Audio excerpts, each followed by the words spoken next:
Welcome to tea shorts. ద్రవ్యము, ద్రవ్యోల్బణము, banking. ద్రవ్యం ఆవిర్భవించక పూర్వం ఆర్థిక వ్యవస్థలో వస్తు మార్పిడి పద్ధతి ఉంది. బార్టర్ సిస్టమ్ అంటాం.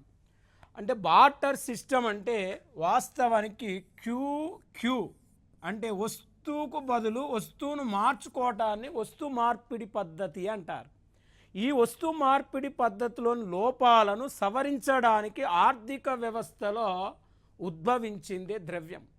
అంటే ద్రవ్యం ఆవిర్భవించక పూర్వం అంటే వస్తువులంటే బాణాలు కానీ, ఏనుగు దంతాలు కానీ, పొగాకు కానీ, పశువులను కానీ, ధాన్యాన్ని కానీ మధ్యవర్తిగా వాడేవారు. ఈ వస్తు మార్పిడి పద్ధతిలో అనేక లోపాలు ఉన్నాయి. కోరికల మధ్య సమన్వయం లేకపోవటం, వస్తువును ఒక చోటు నుంచి మరొక చోటుకి తరలించడంలో ఇబ్బందులు, వస్తువును ఎక్కువ కాలం నిల్వ చేయడానికి వీలు లేకపోవటం, వస్తువులకు ఖచ్చితమైన కొలమానం కట్టలేకపోవటం, ప్లస్ సేవలకు విలువ కట్టడంలో లోపాలు ఉండటంతో ఆర్థిక వ్యవస్థలో ద్రవ్యం అనేది ఉద్భవించింది. ద్రవ్యాన్ని ఆంగ్లంలో మనీ అంటారు. ఈ మనీ అనే పదము మనేట అనే ఒక లాటిన్ పదం నుండి ఉద్భవించింది. మనేట్ అనే ఒక లాటిన్ పదం నుండి ఉద్భవించింది. మనేట్ అనగా రోమ్ దేశంలో ఒక దేవత పేరు. ఈ దేవత పేరు అంటే రోమ్ దేశంలో అనేక మంది ప్రజలు తమ యొక్క కోరికలను తీర్చుకోవటం కోసం మనేట్ అనే దేవతను సందర్శించేవారు. ఈ మనేట దేవతను అనేక కోరికలు కోరుకోవటం వల్ల ఆ దేవత వాళ్ళ కోరికలు తీర్చిన తర్వాత ఈ దేవునికి మొక్కులు సమర్పించటం కోసం అనేక మంది భక్తులు దేవునికి పోయి దేవుని యొక్క ఉండిలో బంగారు కైన్స్ కానీ వెండి కైన్స్ కానీ ఆ ఉండిలో వేయటం వల్ల ఆ దేవుని పక్కనున్న పూజారులు ఆ ఉండిలేసిన బంగారపు కైన్స్ను ఉపయోగించి ప్రపంచంలో మొట్టమొదటిసారిగా రోమన్లు బిసాంత్ అనే ఒక బంగారపు కాయిన్ను ముద్రించటం జరిగింది. ప్రపంచంలో మొట్టమొదటిసారిగా ముద్రించిన కైన్ పేరు బిసాంత్ అని ఒక బంగారు కైను. ఇది క్రీస్తు పూర్వం 700 సంవత్సరంలో రోమ్ దేశంలో లిడియా అనే ప్రాంతంలో ఈ రోమన్లు మొదటిసారిగా బిసాంత్ అనే బంగారు నాణ్యాలను ముద్రిస్తే భారతదేశంలో క్రీస్తు పూర్వమే మౌర్యుల కాలంలో మెయిన్గా పనా అనే ఒక వెండి కాయిన్స్ను ముద్రించడం జరిగింది. అంటే మన దేశంలో మొదటిసారిగా ముద్రించిన కాయిన్ పేరు పనా, ప్రపంచంలో మొదటిసారిగా ముద్రించిన కాయిన్ పేరు బిసాంత్. బిసాంత్ అనేది బంగారపు కాయిను, పనా అనేది వెండి కాయిను. ఈ విధంగా ద్రవ్యం అనేది ఉద్భవించింది. మరి ద్రవ్యం ఉందా, వస్తు మార్పిడి పద్ధతి ముందా అంటే వస్తు మార్పిడి పద్ధతి ముందు. ఆ వస్తు మార్పిడి పద్ధతిలో లోపాలు సవరించడానికే ద్రవ్యం అనేది వెలుగులోకి వచ్చింది. మరి ద్రవ్య ఆర్థిక వ్యవస్థలో అనేక లోపాలు ఉన్నాయి కాబట్టి ప్రజెంట్ ప్రపంచ దేశాలన్నీ ద్రవ్యానికి బదులు నగదు రహిత ఆర్థిక వ్యవస్థను అనుసరిస్తున్నాయి. డబ్బు లేకుండా ఫోన్పేల ద్వారా, గూగుల్ పేల ద్వారా, ఆన్లైన్ ద్వారా, క్రెడిట్ కార్డుల ద్వారా, డెబిట్ కార్డుల ద్వారా, పేటిఎంల ద్వారా అంటే ఆర్థిక లావాదేవీలు జరిపే ఆర్థిక వ్యవస్థనే క్యాష్లెస్ ట్రాన్సాక్షన్ సిస్టమ్ అంటారు. దీన్నే నగదు రహిత ఆర్థిక వ్యవస్థ అంటారు. అంటే ప్రజెంట్ ప్రపంచ దేశాలన్నీ ఎక్కువగా అనుసరిస్తున్న ఆర్థిక వ్యవస్థను నగదు రహిత ఆర్థిక వ్యవస్థ అంటారు. అంటే డబ్బు లేకుండా వ్యాపార కార్యకలాపాలు నిర్వర్తించే ఆర్థిక వ్యవస్థనే మనం క్యాష్లెస్ ట్రాన్సాక్షన్ సిస్టమ్ అంటాం. అంటే నగదు రహిత ఆర్థిక వ్యవస్థ ముందు మానిటరీ సిస్టమ్ ఉంది, మానిటరీ సిస్టానికి ముందు బార్టర్ సిస్టమ్ ఉంది. అంటే బార్టర్ సిస్టంలో లోపాలు సవరించడానికి మానిటరీ సిస్టమ్ వచ్చింది. మానిటరీ సిస్టంలోనే అనేక లోపాలను సవరించడంలో ఇక్కడ నగదు రహిత ఆర్థిక వ్యవస్థ అనేది వచ్చింది. మరి ఇప్పుడు మనం జనరల్గా మనం తీసుకుంటే ఈ మనీ అనేది జనరల్గా మనకు మనేట్ అనే ఒక లాటిన్ పదం నుంచి ఉద్భవించింది అంటాను. మనేట్ అనేది ఒక దేవత పేరు. ఆ దేవత పేరు మీదనే మొదటిసారిగా బిసాంత్ అనే బంగారు కాయిన్స్ను ముద్రించడం జరిగింది. మరి ఇక్కడ ద్రవ్యము అంటే వాస్తవానికి మనీ అంటే ఏంటిది? అంటే వాస్తవానికి ద్రవ్యం అనగా, దీనికి వాకర్ అనే ఒక ఆర్థికవేత్త నిర్వచనం చెప్పటం జరిగింది. Money is what money does. Money is what money does. Money is what money does అంటే ద్రవ్యం ఏం చేస్తుందో అదే ద్రవ్యం అన్నాడు. ద్రవ్యం ఏం చేస్తుందో అదే ద్రవ్యం అంటే వాస్తవానికి వినిమయ మాంద్యంగా, విలువల కొలమానంగా ద్రవ్యం ఉపయోగపడుతుంది. అంటే ప్రజల యొక్క కోరికలను తీర్చుకోవటానికి ద్రవ్యాన్ని మధ్యవర్తిగా వాడతారు. దాన్ని వినిమయ మాంద్యం అంటామండి. విలువల కొలమానం అంటే దూరాన్ని కిలోమీటర్లో కొలుస్తాం, బరువుని కేజీలో కొలుస్తాం, పాలను లీటర్లో కొలుస్తాం, వస్తు సేవలను ద్రవ్య రూపంలో కొలుస్తాం. కాబట్టి వినిమయ మాంద్యంగా, విలువల కొలమానంగా ఉపయోగపడుతుంది ద్రవ్యం. అందుకే money is what money does అంటే ద్రవ్యం ఏం చేస్తుందో అదే ద్రవ్యంగా మనం చెప్పవచ్చు. ఇప్పుడు మనం ద్రవ్యం రకాలను పరిశీలించినట్లయితే టైప్స్ ఆఫ్ మనీ. నెంబర్ 1 వస్తు ద్రవ్యం, గూడ్స్ మనీ అంటాం. అంటే పూర్వకాలంలో వాడిన ద్రవ్యాన్ని వస్తు ద్రవ్యము అంటారు. ఎగ్జాంపుల్ ధాన్యం కానీ, పశువులు కానీ, పొగాకు కానీ, బాణాలు కానీ, ఏనుగు దంతాలు కానీ ఉపయోగించి ప్రజలు కోరికలు తీర్చుకోవటాన్ని వస్తు ద్రవ్యము అంటారు. అంటే ద్రవ్యానికి ముందు ప్రపంచ దేశాల్లో వస్తు ద్రవ్యమే ఉంది. అంటే వస్తు రూపంలో ఉండే ద్రవ్యాన్ని వస్తు ద్రవ్యం అంటారు. ఇప్పటి కూడా ప్రపంచ దేశాలు ద్రవ్య ఆర్థిక వ్యవస్థ వచ్చినప్పటికీ, నగదు రహిత ఆర్థిక వ్యవస్థ వచ్చినప్పటికీ ఇప్పటి కూడా మన దేశంలో ఇంకా వస్తు ద్రవ్యం ఉంది. ఎగ్జాంపుల్ ఇప్పటికీ గ్రామీణ ప్రాంతాల్లో ఇక్కడ వస్తు ద్రవ్యం ఉందనటానికి బెస్ట్ ఎగ్జాంపుల్ ఏంటంటే, మనకు మెయిన్గా విలేజ్లలో తల ఎంట్రికలు ఇస్తే అంటే బౌల్ ఇవ్వటం, తల ఎంట్రికలు ఇస్తే రకరకాల వస్తువులు ఇవ్వటం అనేది ఇప్పటికి కూడా గ్రామీణ ప్రాంతంలో జరుగుతుంది. మరి ఇప్పటికీ మనం వస్తు ద్రవ్యాన్ని ఇంకా వాడుతున్నాం. అంటే నగదు రహిత ఆర్థిక వ్యవస్థ వచ్చినప్పుడు కూడా ఇంకా వస్తు ద్రవ్యాన్ని వాడుతున్నాం. గ్రామీణ ప్రాంతంలో కందులు ఇస్తే బియ్యం ఇవ్వటం, వడ్లోళ్లకు మనకు వడ్లు ఇస్తే వాళ్ళు బెంచీలు ఇవ్వటం, కుమ్మరోళ్ళకు వడ్లు ఇస్తే కుండలు ఇవ్వటం, ఇప్పటికి కూడా వస్తు ద్రవ్యం అనేది ప్రపంచ దేశాల్లో ఉంది, మన దేశంలో కూడా వాడుతున్నారు. కానీ దాదాపు మరి వస్తు ద్రవ్యం కంటే ఇప్పుడు ఎక్కువగా మనం చూస్తే కాగిత ద్రవ్యం. అంటే కాగిత ద్రవ్యము అంటే పేపర్ కరెన్సీ అంటారు. మరి ఈ పేపర్ కరెన్సీని మనం చూస్తే ఇవాళ వాస్తవానికి ప్రపంచంలో మొట్టమొదటిసారిగా పేపర్ కరెన్సీని ముద్రించిన దేశం చైనా. మరి మన దేశంలో మొదటిసారిగా కాగిత ద్రవ్యాన్ని 1882 సంవత్సరంలో ముద్రించడం జరిగింది. మరి కాగిత రూపంలో ఉండే ద్రవ్యాన్ని కాగితపు ద్రవ్యము అంటారు, పేపర్ కరెన్సీ అంటారు. మన దేశంలో ఈ కాగిత ద్రవ్యాన్ని లివెన్ పోగుల పేపర్తో తయారు చేస్తారు. ఇది మోస్ట్ ఇంపార్టెంట్ పాయింట్.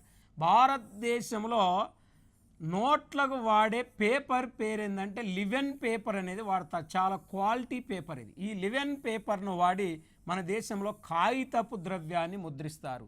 మొదటిసారిగా 1882లో కాగిత ద్రవ్యాన్ని మన దేశంలో ముద్రించటం జరిగింది. మరి ఇప్పుడు జనరల్గా reserve bank of India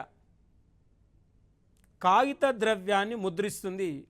₹1 note, చిల్లర కైన్స్ మినాయించి అన్ని రకాల ద్రవ్యాన్ని ముద్రించే అధికారం ఆర్బీఐకి ఉంది. ₹1 నోటును రిజర్వ్ బ్యాంక్ ఆఫ్ ఇండియా ముద్రించదు. ₹1 నోటును కేంద్ర ఆర్థిక మంత్రిత్వ శాఖ అంటే కేంద్ర ప్రభుత్వం ముద్రిస్తుంది. ఆ ₹1 నోటు మీద కేంద్ర ఆర్థిక మంత్రిత్వ శాఖ కార్యదర్శి సంతకం ఉంటుంది. ₹1 నోటు మినాయించి అన్ని రకాల నోట్ల మీద ఆర్బీఐ గవర్నర్ యొక్క సంతకం ఉంటుంది. అంటే కాగిత రూపంలో ఉండే ద్రవ్యాన్ని కాగితపు ద్రవ్యము అంటారు. లోహ ద్రవ్యం అంటే కైన్స్ అంటారు, వీటిని నాణ్యాలు అంటారు. వాస్తవానికి కైన్స్ నాణ్యాలు అంటారంటే బంగారం కానీ, వెండి కానీ, రాగి కానీ, జింకు కానీ, నికెల్ కానీ, స్టెయిన్లెస్ స్టీల్ కానీ, అల్యూమినియం కానీ వీటితో కైన్స్ను తయారు చేస్తారు, కైన్స్ను ముద్రిస్తారు. మరి లోహాలకు ఈ మెటల్స్ వాడతారు అని చెప్తున్నాం. లోహ రూపంలో ఉండే ద్రవ్యాన్ని లోహ ద్రవ్యం అంటారు. మరి ఈ కాగిత ద్రవ్యము లోహ ద్రవ్యంను మనం జనరల్గా తీసుకుంటే వాస్తవానికి ఇక్కడ చట్టబద్ధమైన ద్రవ్యం, లీగల్ మనీ అంటారు. అంటే చట్టబద్ధమైన ద్రవ్యం అంటే కేంద్ర ప్రభుత్వం కానీ రిజర్వ్ బ్యాంకు కానీ ముద్రించిన ద్రవ్యాన్ని చట్టబద్ధమైన ద్రవ్యము అంటారు. కేంద్ర ప్రభుత్వము రిజర్వ్ బ్యాంకు ముద్రించిన ద్రవ్యాన్ని చట్టబద్ధమైన ద్రవ్యం అంటారు. ఎగ్జాంపుల్, ఈ చట్టబద్ధమైన ద్రవ్యానికి ఉదాహరణ ఇక్కడ మనం చూస్తే నోట్లు చట్టబద్ధమైన ద్రవ్యమే, మరి కాయిన్స్ చట్టబద్ధమైన ద్రవ్యమే. నోట్లు కాయిన్స్ అంటే ₹1 నోటు నుంచి 2000 రూపాయల నోటు వరకు కావచ్చు. మరి వాస్తవానికి ₹1 కాయిన్ నుంచి ₹1 కాయిన్స్, ₹2 కాయిన్స్, ₹5 కాయిన్స్, ₹10 కాయిన్స్, ఇటీవల RBI ₹20 కాయిన్స్ని కూడా విడుదల చేయటం జరిగింది. ఈ కాయిన్లు ప్లస్ నోట్లన్నీ కూడా చట్టబద్ధమైన ద్రవ్యం కిందికి వస్తాయి. చట్టబద్ధమైన ద్రవ్యాన్ని ముద్రించే అధికారం మన దేశంలో రిజర్వ్ బ్యాంక్ ఆఫ్ ఇండియాకు ఉంది, కేంద్ర ప్రభుత్వానికి ఉంది. కానీ మిగతా కుటుంబాలకు కానీ వాణిజ్య బ్యాంకులకు కానీ చట్టబద్ధమైన ద్రవ్యాన్ని ముద్రించే అధికారం లేదు. మరి దీన్ని లీగల్ మనీ అంటాం. చట్టబద్ధం కాని ద్రవ్యము అంటే చట్టబద్ధం కాని ద్రవ్యానికే మరొక పేరు ఏంటంటే ఇక్కడ నియర్ మనీ అనొచ్చు. దీన్ని నియర్ మనీ అనొచ్చు. వాస్తవానికి నియర్ మనీ అంటే సమీప ద్రవ్యం. మరి ఈ సమీప ద్రవ్యాన్ని మనం పరిగణలోకి తీసుకుంటే ఇక్కడ దగ్గరి ద్రవ్యము, ద్రవ్యాన్ని పోలిన ద్రవ్యము సమీప ద్రవ్యము అంటాం. బ్యాంకులు సృష్టించే ద్రవ్యాన్ని సమీప ద్రవ్యం అంటాం. బ్యాంకులు సృష్టించే ద్రవ్యాన్ని సమీప ద్రవ్యం అని చెప్తున్నాం. ఎగ్జాంపుల్, ఈ క్రింది వానిలో సమీప ద్రవ్యానికి సంబంధించినది గుర్తించుము అంటాడు. అన్నప్పుడు అంటే వాస్తవానికి చెక్కు నియర్ మనీ, చెక్కు కానీ చలానా కానీ డీడీలు కానీ, చెక్కు చలానా డీడీలు, ప్రామిసర్ నోట్లు, బాండ్లు, సెక్యూరిటీలు, క్రెడిట్ కార్డులు, డెబిట్ కార్డులు మరియు ఇవన్నీ కూడా మనకు సమీప ద్రవ్యం. ఫోన్పేలు, గూగుల్ పేలు, ఇంకా ఇతర షాపింగ్ కార్డులు ఇవన్నీ కూడా సమీప ద్రవ్యానికి వస్తాయి. ఇవి కూడా ప్రజల యొక్క ద్రవ్య అవసరాలు తీరుస్తాయి కాబట్టి వీటిని సమీప ద్రవ్యము అంటారు. కానీ వాస్తవానికి కాయిన్స్కి కానీ నోట్లకు కానీ ఒక రూపం ఉంటుంది. కానీ ఇవాళ ప్రపంచ దేశాలన్నీ నగదు రహిత ఆర్థిక వ్యవస్థ వైపు వెళ్తున్నాయని చెప్తున్నాం. ఈ నగదు రహిత ఆర్థిక వ్యవస్థలో భాగంగా క్యాష్లెస్ ట్రాన్సాక్షన్ సిస్టంలో భాగంగా మనం చూస్తే డిజిటల్ కరెన్సీ.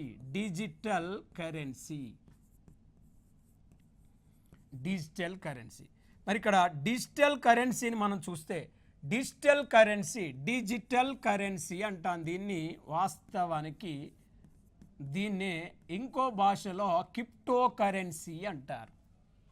అంటే డిజిటల్ కరెన్సీకే మరొక పేరు క్రిప్టో కరెన్సీ, పర్సనల్ కరెన్సీ అంటారు.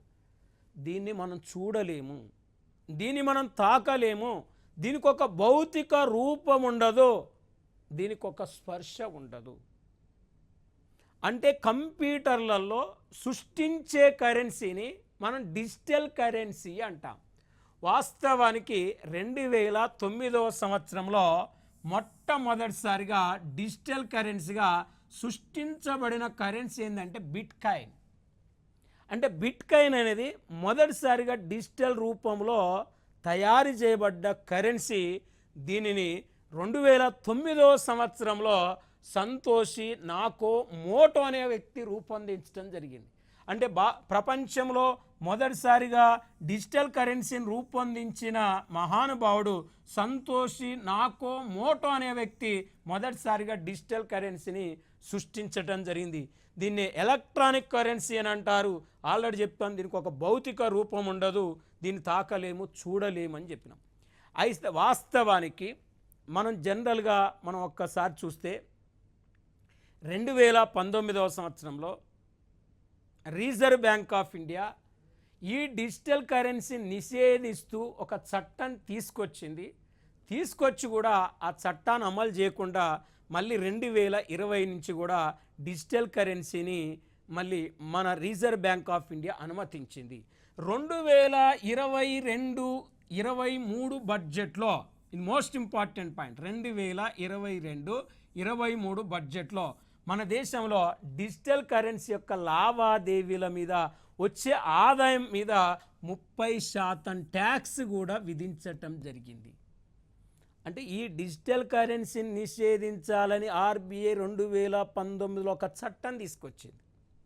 మళ్ళీ ప్రపంచ దేశాలన్నీ డిజిటల్ కరెన్సీ అనుసరిస్తున్న నేపథ్యంలో 2020 సంవత్సరంలో రిజర్వ్ బ్యాంక్ ఆఫ్ ఇండియా ఈ చట్టాన్ని ఉపసంహరించుకొని కేంద్ర ప్రభుత్వం ఇలా 2022-23 బడ్జెట్లో, అంటే మనం ఆన్లైన్లో కొనుగోలు చేసే కరెన్సీని డిజిటల్ కరెన్సీ అంటాం. ఈ ఆన్లైన్లో డిజిటల్ కరెన్సీని కొని ఆన్లైన్లో డిజిటల్ కరెన్సీ అమ్మినప్పుడు ఆ వచ్చే ఆదాయం మీద 30% కేంద్ర ప్రభుత్వం ట్యాక్స్ విధిస్తుంది. అంటే మన దేశం కూడా ఇవాళ డిజిటల్ కరెన్సీని ప్రోత్సహిస్తుంది. Reserve bank of India, RBI, reserve bank of India 2022 December 1వ తారీఖు నాడు ఈ రూపీని కూడా భారతదేశంలో ప్రవేశపెట్టింది.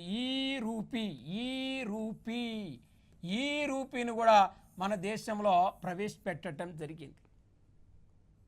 మరి ఈ రూపీని మన దేశంలో ప్రవేశపెట్టారు అని చెప్తున్నాం. ఇక్కడ ఈ రూపాయను కూడా రిజర్వ్ బ్యాంక్ ఆఫ్ ఇండియా మన దేశంలో విడుదల చేసిందని చెప్తున్నాం. మరి ఇంకా మనం చూస్తే భారతదేశం రూపాయికి సింబల్ ఎప్పుడు మార్చారు? భారతదేశ రూపాయి సింబల్ అనేది ప్రజెంట్ ఇది భారతదేశ రూపాయి సింబల్ ఇది. అంటే వాస్తవానికి దేవనాగర లిపి భాషలో ఉంటుంది. ఈ రూపాయి సింబల్ మీద 2009 మార్చి 5న ఒక పోటీ నిర్వహించడం జరిగింది. ఈ పోటీలో బొంబాయి ఐఐటి చెందిన ఉదయ్ కుమార్ బొంబాయి ఐఐటి చెందిన ఉదయ్ కుమార్ ఈ యొక్క రూపాయి సింబల్ మీద డిజైన్ వేయటం జరిగింది. అంటే రూపాయి సింబల్ను సూచించింది ఎవరంటే, రూపాయి సింబల్ మీద 2009 మార్చి 5న ఒక పోటీ నిర్వహిస్తే ఈ పోటీలో అనేక మంది పాల్గొనటం జరిగింది. ఆ పాల్గొన్న దాంట్లో బొంబాయి ఐఐటి చెందిన ఉదయ్ కుమార్ అనే వ్యక్తి ఈ రూపాయి సింబల్ను సూచించడం జరిగింది. ఇది ప్రజెంట్ మీరు చూడండి 2010 జూలై నుంచి ఈ రూపాయి సింబల్ని మన దేశంలో అమలు చేస్తున్నారు. ఇది దేవనాగర లిపి భాషలో ఉంటుంది. అంటే ఈ రూపాయి సింబల్ సూచించింది ఎవరు అనేది మన పోటీ పరీక్షలు అడుగుతాడు.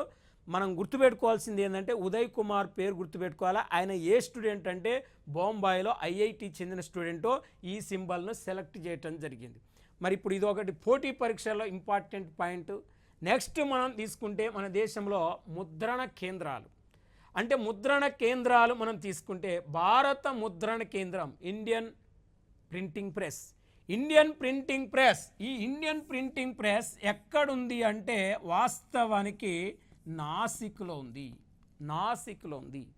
మరి ఈ నాసిక్లో ఉన్న ఇండియన్ ప్రింటింగ్ ప్రెస్ ఇక్కడ ఏం ముద్రిస్తారంటే ఎస్బీఐ చెక్కులు, ఆర్బీఐ చెక్కులు, మరి కిసాన్ వికాస్ పత్రాలు, ఇందిరా వికాస్ పత్రాలు, పోస్టల్ స్టాంపులు, money order forms plus passports, ఇవి మరి జుడిషియల్ స్టాంపులు, నాన్ జుడిషియల్ స్టాంపులు ముద్రిస్తారు ఇక్కడ. ఏది భారత ముద్రణ కేంద్రం. మరి కరెన్సీ నోట్ ప్రెస్ ఎక్కడుంది? కరెన్సీ నోట్ ప్రెస్ అంటే ఈ కరెన్సీ నోట్ ప్రెస్ కూడా నాసిక్లో, మహారాష్ట్రలోని నాసిక్లో ఉంది. కరెన్సీ నోట్ ప్రెస్ కూడా. ఇక్కడ కరెన్సీ నోట్లను ముద్రిస్తారు. 1 రూపాయి నోటు, 2 రూపాయల నోటు, 5 రూపాయల నోటు, 10 రూపాయలు, 50 రూపాయలు, 100 రూపాయలు, 2000 రూపాయల నోట్లు ఇక్కడ ముద్రిస్తారు. ఇది కరెన్సీ నోట్ ప్రెస్ ఎక్కడుంది అని చెప్పినామంటే వాస్తవానికి మహారాష్ట్రలో నాసిక్లో ఉంది. ఈ బ్యాంకు నోట్ ప్రెస్ ఎక్కడుందంటే దేవాస్లో ఉంది. మధ్యప్రదేశ్లోని దేవాస్లో బ్యాంకు నోట్ ప్రెస్ ఉంది. మరి ఇక్కడ మనం చూస్తే 20 రూపాయలు, 50 రూపాయలు, 100 రూపాయలు, 200 రూపాయల నోట్లు, 500 రూపాయల నోట్లు, 2000 రూపాయల నోట్లు ఇక్కడ ముద్రిస్తారు. ఇదివరకు 1000 రూపాయల నోటును కూడా ఇక్కడే ముద్రించేవారు. ఇప్పుడు 1000 రూపాయల నోట్ అనేది లేదు కాబట్టి మరి 20, 50, 100, 2000, మనకు 500, 200, 200, 2000 నోట్లు ఇక్కడ ముద్రిస్తారు. 20, 50, 100, 500, 200, 2000 నోట్లు ముద్రిస్తారు. ఎక్కడ? బ్యాంకు నోట్ ప్రెస్ ఎక్కడుంది? దేవాస్లో ఉంది. అంతేకాకుండా కరెన్సీ నోట్లకు వాడే ఇంకు ఫ్యాక్టరీ కూడా దేవాస్లో ఉంది. మరి అదే బ్యాంకు నోట్ ప్రెస్ అంటే దేవాస్లో ఉంది, ఇక్కడ కరెన్సీ నోట్ల ప్రెస్ ఇక్కడ ఉంది, అక్కడ ఇది బ్యాంకు నోట్ ప్రెస్, అది కరెన్సీ నోట్ ప్రెస్. అధునాతన కరెన్సీ నోట్ల కేంద్రాలు. ఈ అధునాతన కరెన్సీ నోట్ల కేంద్రాలను ఎక్కడ ఏర్పాటు చేయబోతున్నారంటే మరి ఇక్కడ వాస్తవానికి పశ్చిమ బెంగాల్ రాష్ట్రంలోని సాల్బోనిలో అధునాతన కరెన్సీ నోట్ల కేంద్రం ఉంది. పశ్చిమ బెంగాల్ రాష్ట్రంలో మరి సాల్బోనిలో ఉంది. తర్వాత మనకు మరి కర్ణాటకలోని మైసూర్లో మరొక అధునాతన కరెన్సీ నోట్ల కేంద్రం ఉంది. ఇక మనకు కరెన్సీ నోట్లకు వాడే వాస్తవానికి పేపర్ ప్రెస్. మరి చూడండి, పేపర్ ప్రెస్ ఇది ఇక్కడ భారత ముద్రణ కేంద్రం నాసిక్లో ఉంది, కరెన్సీ నోట్ ప్రెస్ నాసిక్లో ఉంది, బ్యాంకు నోట్ ప్రెస్ దేవాస్లో ఉంది, అధునాతన కరెన్సీ నోట్ల కేంద్రం మరి ఇక్కడ వాస్తవానికి అది పశ్చిమ బెంగాల్లో సాల్బోని, తర్వాత కర్ణాటకలో మైసూర్లో ఉంది. ఇక్కడ కరెన్సీ నోట్లకు వాడే పేపర్ ఎక్కడ తయారవుతుందంటే ఈ పేపర్ ప్రెస్ ఎక్కడ ఉందంటే మధ్యప్రదేశ్లోని ఔషంగాబాద్లో ఉందండి. మొత్తం కరెన్సీ నోట్లు అంటే నోట్లకు సంబంధించిన పేపర్ అంతా ఔషంగాబాద్లో తయారవుతుంది. ఇది జనరల్ నాలెడ్జ్లో జీకే పరంగా మనం గుర్తుపెట్టుకోవాలి. మరి ఇంకా మనం జనరల్గా చూస్తే సెక్యూరిటీ ప్రింటింగ్ ప్రెస్, ఈ సెక్యూరిటీ ప్రింటింగ్ ప్రెస్ ఎక్కడ ఉంది అంటే హైదరాబాద్లో సెక్యూరిటీ ప్రింటింగ్ ప్రెస్ ఉంది. మరి హైదరాబాద్లో సెక్యూరిటీ ప్రింటింగ్ ప్రెస్ ఉందంటే ఇది ఏం చేస్తుందంటే మొత్తం భారతదేశానికి అవసరమైన ఎక్సైజ్ స్టాంపులు ముద్రిస్తుంది. దక్షిణ భారతదేశానికి అవసరమైన పోస్టల్ స్టాంపులు ముద్రిస్తుంది security printing press. Next mints కేంద్రాలు, వీటిని నాణ్యాలు తయారు చేసే కేంద్రాలు అంటారు. వీటిని మొఘల్ చక్రవర్తి అయిన షేర్షా కాలంలో టంకశాలలు అన్నారు వీటిని. ఈ టంకశాలలు, ఈ మింట్స్ తయారీ కేంద్రాలు ఎక్కడున్నాయంటే ఒకటి ముంబైలో మింట్స్ తయారవుతాయి. తర్వాత మనం చూస్తే ఇక్కడ నోయిడాలో మింట్స్ తయారవుతాయి. తర్వాత కల్కత్తాలో మింట్స్ తయారవుతాయి, హైదరాబాద్లో మింట్స్ తయారవుతాయి. అంటే భారతదేశంలో మింట్స్ తయారీ కేంద్రాలు ఎక్కడున్నాయంటే 4 చోట్ల ఉన్నాయి మింట్స్ తయారీ కేంద్రాలు. ఒకటి ముంబై, మరి చూడండి ముంబై, 2 నోయిడా, 3 కలకత్తా, 4 హైదరాబాద్. అంటే ఈ 4 చోట్ల కైన్స్ని ముద్రిస్తారు, నాణ్యాలు ముద్రిస్తారు. వాస్తవానికి ముంబైలో ముద్రించే కైన్స్ మీద ప్రత్యేకంగా డైమండ్ గుర్తుంటుంది. అక్కడ మనం కైన్స్ని చూస్తే ఒక కైన్స్ మీద చిన్న డైమండ్ గుర్తు కనపడ్డదంటే అది ముంబైలో ముద్రించినట్టు. ప్లస్ నోయిడాలో ముద్రించే కైన్స్ మీద చిన్న డాట్ గుర్తుంటుంది, కలకత్తాలో ముద్రించే కైన్స్ మీద ఎలాంటి గుర్తులు ఉండవు. మరియు ఇక్కడ హైదరాబాదులో ముద్రించే కైన్స్ మీద మెయిన్గా స్టార్ గుర్తు, నక్షత్ర గుర్తుంటుంది. మరి ఇది మనం జనరల్గా తీసుకుంటే ఇప్పుడు మనం నెక్స్ట్ చూస్తే మన దేశంలో నోట్ల అనే దాన్ని పరిగణలో తీసుకుంటే డిమానిటేషన్, నోట్ల రద్దు అనేది ఇప్పటి వరకు మన దేశంలో 3 సార్లను నోట్లను రద్దు చేయటం జరిగింది. వాస్తవానికి మన దేశంలో నోట్ల రద్దు ఇప్పటి వరకు 3 సార్లు జరిగిందంటే 1946లో మొదటిసారి, 1978లో రెండోసారి, 2016లో మూడోసారి. అంటే డిమానిటేషన్ భారతదేశంలో ఎన్నిసార్లు జరిగింది అంటాడు అంటే 3 సార్లు జరిగింది. 1946లో ఫస్ట్ టైం, 1978లో రెండోసారి, మరి 2016లో మూడోసారి. అంటే స్వాతంత్రానికి పూర్వం ఒక్కసారి జరిగింది, స్వాతంత్రం వచ్చిన తర్వాత నోట్ల రద్దు 2 సార్లు జరిగిందండి. అంటే 1978 మొరార్జీ దేశాయ్ గారు ఉన్నప్పుడు, 2016లో నరేంద్ర మోడీ ఉన్నప్పుడు, 1946లో బ్రిటిష్ వాళ్ళ కాలంలో మరి జవహర్లాల్ నెహ్రూ తాత్కాలిక ప్రధానమంత్రిగా ఉన్నప్పుడు మొదటిసారిగా డిమానిటేషన్ జరిగింది. వాస్తవానికి మొదటిసారిగా డిమానిటేషన్ అనేది జరిగింది. 1000 రూపాయల నోటు, 10,000 రూపాయల నోటును ఆనాడు బ్యాన్ చేయటం జరిగింది. 1000 రూపాయల నోటు, 10,000 రూపాయల నోటును ఆనాడు బ్యాన్ చేశారు. తర్వాత 1978వ సంవత్సరంలో వాస్తవానికి ఇక్కడ 1000 రూపాయల నోటును 500 అంటే 5,000 రూపాయల నోటును, 10,000 రూపాయల నోటును బ్యాన్ చేయటం జరిగింది. 2016వ సంవత్సరంలో 500 రూపాయల నోటును, 1000 రూపాయల నోటును బ్యాన్ చేయటం జరిగింది. అంటే 1000 రూపాయల నోటును బ్యాన్ చేయటం జరిగింది. ఇప్పటి వరకు మన దేశంలో 3 సార్లు డిమానిటేషన్ జరిగితే 46లో 1000 రూపాయల నోటు బ్యాన్ చేశారు, 78లో 1000 రూపాయల నోటు బ్యాన్ చేశారు, 2016లో 1000 రూపాయల నోటు బ్యాన్ చేశారు. ఎక్కువ సార్లు అంటే డిమానిటేషన్ జరిగిన నోట్ ఏంటంటే 1000 రూపీస్ నోటు. అయితే మరి 46లో 1000 రూపాయలు, 10,000 రూపాయల నోటును బ్యాన్ చేస్తే 1938వ సంవత్సరంలో 1000 రూపాయల నోటును, 10,000 రూపాయల నోటును ప్రింట్ చేశారు. అంటే 38లో 1000 రూపాయలు, 10,000 రూపాయల నోటును ప్రింట్ చేసి 46లో బ్యాన్ చేసిన తర్వాత మళ్ళీ 1954వ సంవత్సరంలో ఇక్కడ 1000 రూపాయల నోటును తిరిగి రీప్రింట్ చేశారు. 5,000 రూపాయల నోటును కొత్తగా ముద్రించారు. మళ్ళీ 10,000 రూపాయల నోటును తిరిగి ప్రింట్ చేశారు. ఈ ప్రింట్ చేసిన ఈ 3 నోట్లు 1978లో రద్దు చేశారు. రద్దు చేస్తే మన దేశంలో 1987లో తొలిసారిగా 500 రూపాయల నోటును ముద్రించారు. 87లో తొలిసారిగా 500 రూపాయల నోటును ముద్రిస్తే మళ్ళీ 1000 రూపాయల నోటును తిరిగి 2000 సంవత్సరంలో 1000 రూపాయల నోటును ముద్రించారు. ఈ ముద్రించిన 500 రూపాయల నోటు, ఈ ముద్రించిన 1000 రూపాయల నోటు 2016 నవంబర్ 8వ తారీఖు నాడు అంటే 2016 నవంబర్ 8వ తారీఖు నాడు మన దేశంలో 500 రూపాయల నోటును మరియు 1000 రూపాయల నోటును బ్యాన్ చేయటం జరిగింది.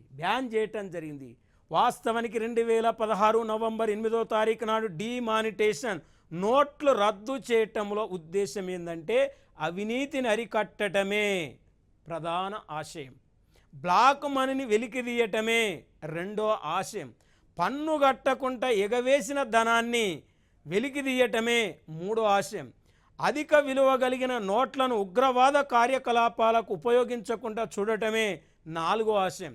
ఈ 4 ఆశయాలతో మనకు 2016 నవంబర్ 8వ తారీఖు నాడు 500 రూపాయలు 1000 రూపాయల నోటును అంటే డిమానిటేషన్ అంటే రద్దు చేయటం జరిగింది. 2016 నుంచి ఇప్పటి వరకు కూడా మన దేశంలో 1000 రూపాయల నోటు మళ్ళీ కొత్తగా ముద్రించలేదు, ఇప్పటి వరకు చలామణిలో లేదు. అయితే 2016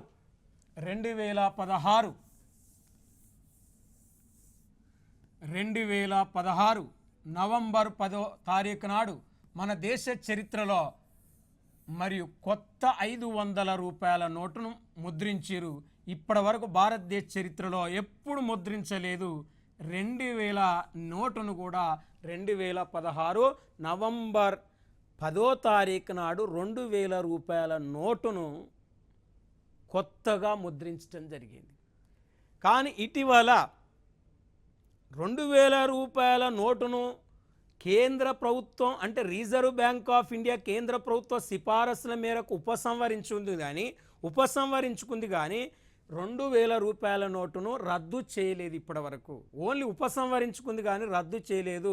మరి ఆ 2000 రూపాయల నోటు తొలిసారిగా 2016 నవంబర్ 10న మన దేశంలో ముద్రించడం జరిగింది.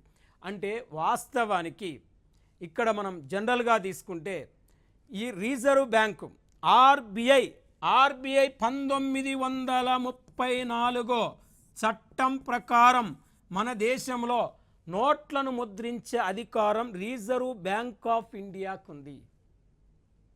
అంటే 1900 ఆర్బిఐ చట్టంలో 1934 ఆర్బిఐ చట్టంలో మెయిన్గా ఏమున్నదంటే నోట్లను ముద్రించే అధికారం ఉందండి.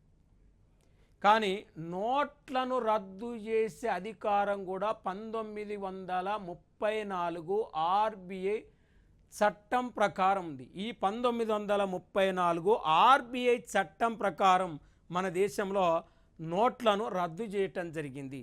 వాస్తవానికి అభివృద్ధి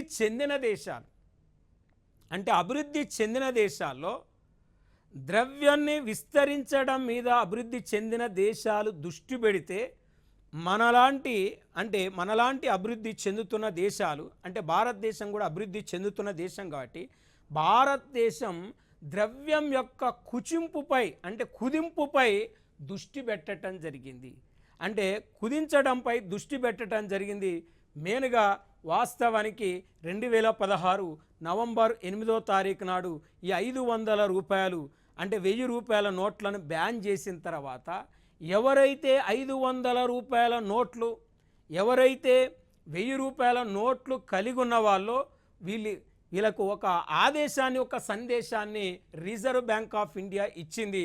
ఏమని ఇచ్చిందంటే 2016 డిసెంబర్ 31వ తారీఖు లోపు 2016 డిసెంబర్ 31వ తారీఖు లోపు ఏం చేసిందంటే బ్యాంకులో ఈ 500 రూపాయల నోటును, 1000 రూపాయల నోటును బ్యాంకులో డిపాజిట్ చేయమని మెయిన్గా ఆదేశాలు ఇచ్చింది. ఈ 500 రూపాయల నోట్లు, 1000 రూపాయల నోట్లు బ్యాంకులో డిపాజిట్ చేయటం ద్వారా వచ్చిన ఆదాయంపై కేంద్ర ప్రభుత్వము పన్ను విధించి ఆ పన్ను ద్వారా వచ్చిన ఆదాయాన్ని ప్రధానమంత్రి గరీబ్ కళ్యాణ్ యోజన పథకానికి ఈ డిమానిటేషన్ వల్ల వచ్చిన ఆదాయం ఆ పథకానికి అనుసంధానం చేసి ఆ పథకం నుంచి డబ్బులు తీసి పేదవారికి పంచుతామనే ఉద్దేశంతో కేంద్ర ప్రభుత్వం 2016 నవంబర్ 8వ తారీఖు నాడు నోట్లు రద్దు చేయటం జరిగింది. ఈ ఉద్దేశంతో డిమానిటేషన్ సిస్టమ్ అనేది తీసుకురావటం జరిగింది. డిమానిటేషన్ అనేది చాలా మంచి కార్యక్రమం. ఇప్పటివరకు మన దేశంలో డిమానిటేషన్ని 3 సార్లు చేయటం జరిగింది కాబట్టి ఇది మనకు ఈ ద్రవ్యం సంబంధించిన టాపిక్. కాబట్టి నెక్స్ట్ క్లాస్లో మళ్ళీ నెక్స్ట్ టాపిక్ అనేది మనం తీసుకుందాం.